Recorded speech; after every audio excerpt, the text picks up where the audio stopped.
చాలా మందికి అసలు స్వామివారికి జరిగేటటువంటి వారాంతపు సేవల గురించిన అవగాహన ఉండదు. సోమవారం నాడు జరిగేటటువంటి విశేష పూజ అంటే ఏమిటి, ఆ విశేష పూజలో ఏం చేస్తారు, మంగళవారం నాడు అష్టదళ పాద పద్మారాధనం అంటే ఏమిటి, ఏం చేస్తారు,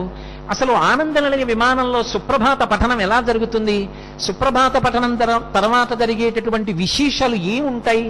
ఏం చేస్తారు, వెంకటేశ్వరుడి గుడిలో ఏకాంత సేవ ఎలా జరుగుతుంది, బుధవారం నాడు సహస్ర కలశాభిషేకం ఎలా ఉంటుంది, వెంకటేశ్వరుడి ధ్రువమూర్తి పక్కన ఎన్ని మూర్తులు ఉంటాయి, ఏ మూర్తి ఏ రకమైనటువంటి ఉత్సవాన్ని అందుకుంటూ ఉంటుంది, గురువారం నాడు జరిగేటటువంటి అన్నకూటోత్సవం ఏమిటి, సాయంకాలం జరిగేటటువంటి సళ్ళింపు ఏమిటి, శుక్రవారం నాడు జరిగేటటువంటి అభిషేకం ఏమిటి,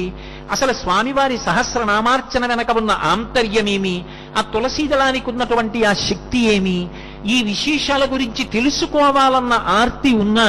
ప్రత్యక్షంగా ఒక్కసారి కూడా చూసే అవకాశం బహు తక్కువ మందికి ఉంటుంది.